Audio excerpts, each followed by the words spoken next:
Hey, welcome back. You are also feeling a little chest pain. This can't be ignored. Let me tell you about the day I realized my health was someone else's casual opinion. I was sitting in a cold exam room, the paper crinkling under me, trying to explain this pressure in my chest to a doctor who looked like he should still be in high school. It wasn't a sharp pain, more like a heavy, cold fist clenching behind my breastbone. It always happened on my afternoon walk with Buster, my wife's little terrier. We'd get to the corner of Maple and Elm, right where the big oak tree is, and it would hit me. I'd have to stop, lean against the trunk, and wait for it to pass. I told him all this. I saw my wife, Clara, fade away in a hospital bed. And let me tell you, the helplessness I felt in that exam room was a chilling echo of those days. This young doctor, he barely looked up from his computer screen.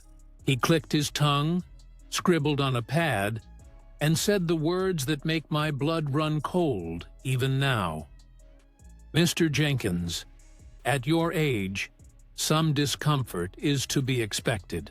It's likely costochondritis, inflammation, just part of the aging process. He handed me this slip for anti-inflammatories. I walked out of there, the prescription feeling as flimsy and useless as his diagnosis. Buster was waiting in the car, tail thumping, ready for his walk. And all I could think was, how can I tell him I'm afraid to walk him now? I felt dismissed. I felt old. And a deep, instinctual part of me, the part that used to keep jumbo jets in the air, screamed that this was very, very wrong. You have to understand, I spent 40 years listening to machines. They speak a language, not with words, but with vibrations, with sounds, with smells. And I was fluent. I remember one time, back in '89, we had a 747 that was burning through fuel.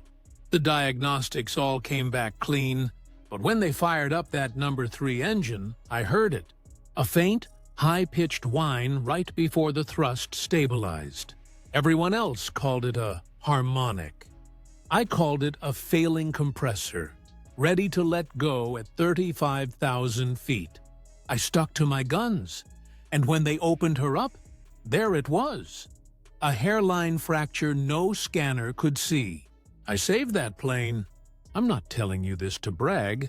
I'm telling you because that's who I am, or rather, who I was.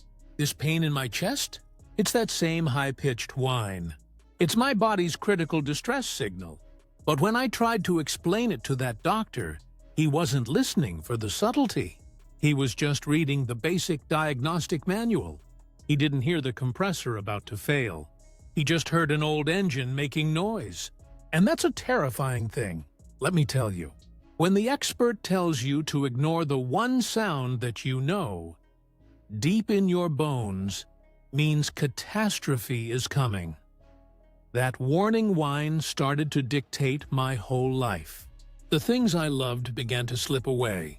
My Tuesday lunches with the boys from the hangar. I started making excuses. Not feeling up to it, I'd say. The truth was, I was terrified that the walk across the hot parking lot from my car would bring on that crushing pressure. But the worst was the piano.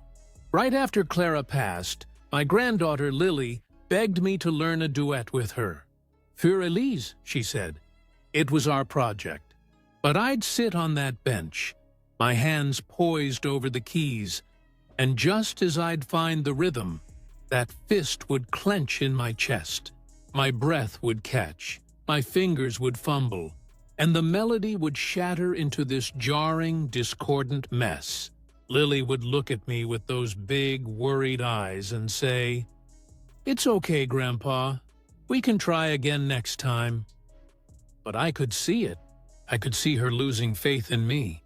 The music we were supposed to make together was being stolen, note by note, by this thing inside me that everyone kept telling me was just a figment of my imagination. I wasn't just losing my health, I was losing my connections.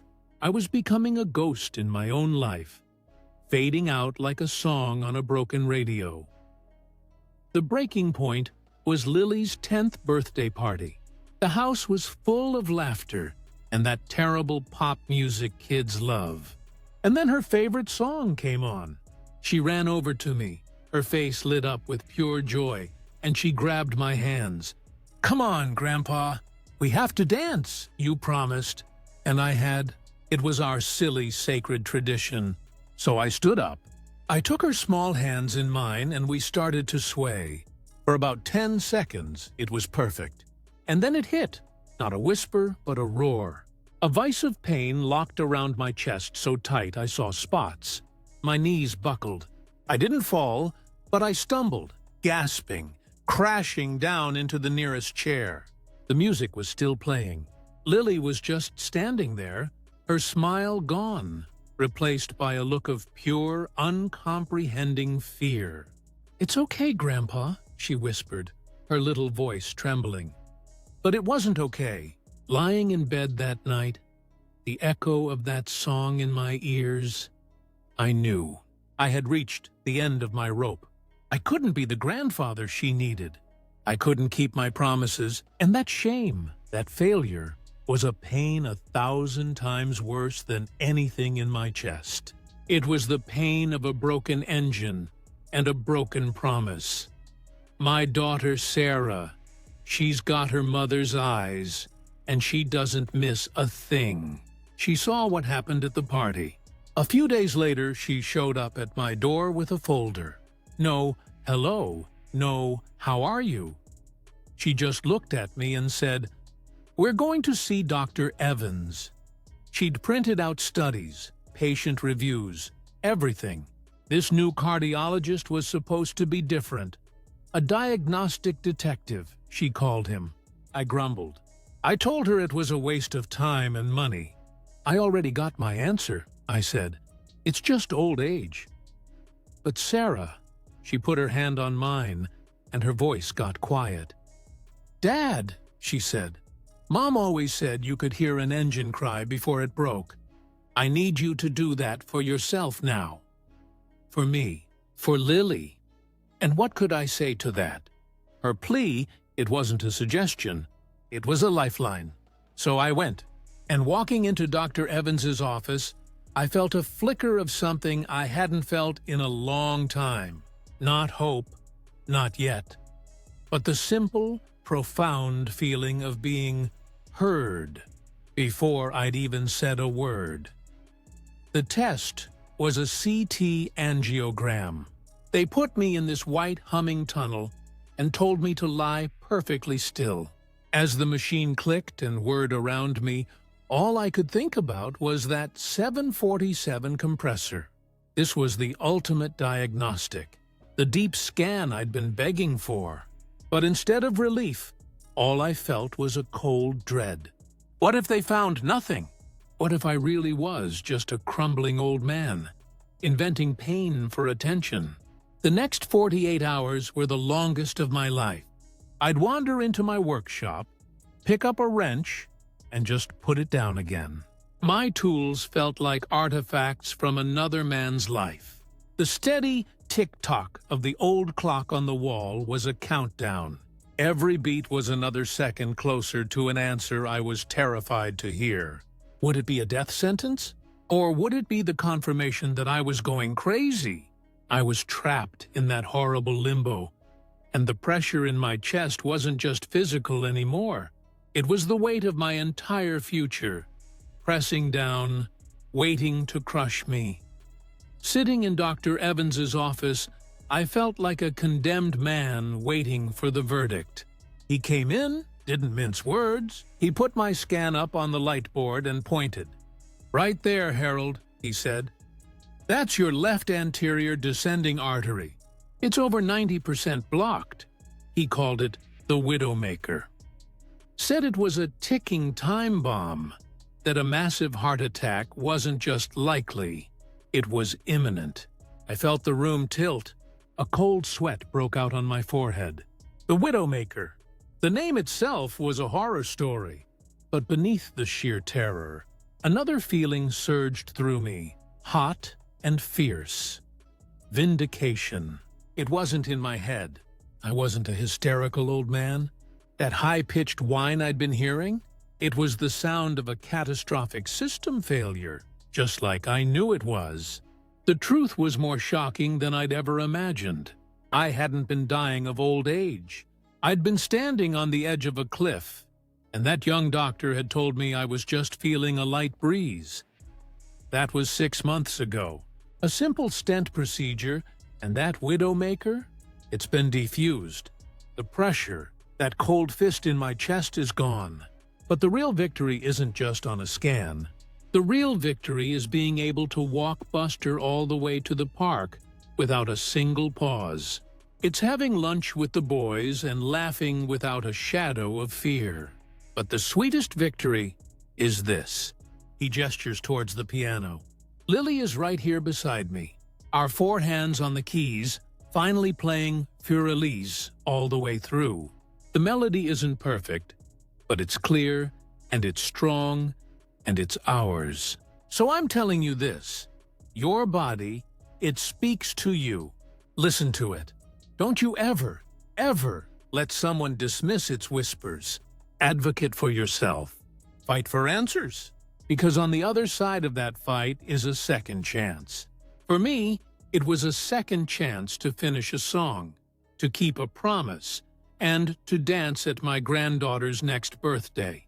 The strange thing about getting a second chance is that it comes with a responsibility. After my stent, walking Buster and playing piano with Lily were miracles, pure and simple. But a quiet started to settle in after the celebration. I'd fixed my own engine, but I kept thinking about all the other machines out there sputtering, with their warning lights ignored.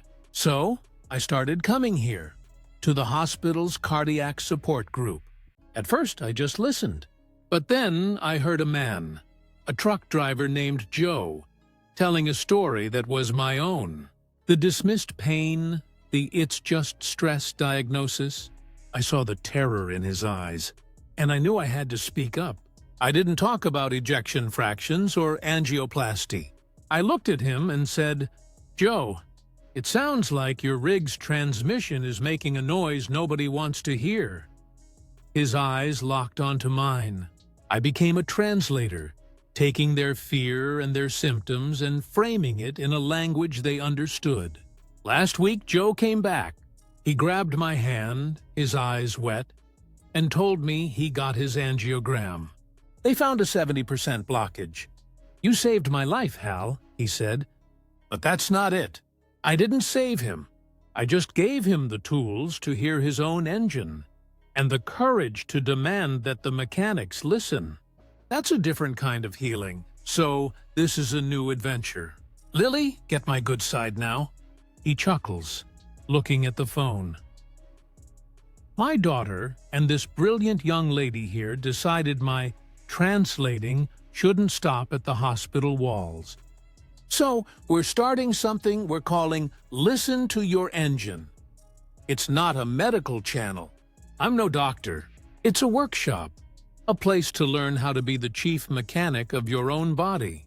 We make short videos, how to keep a symptom journal that a doctor will actually read, the 3 questions you must ask at any appointment, the power of bringing a co-pilot with you who can take notes.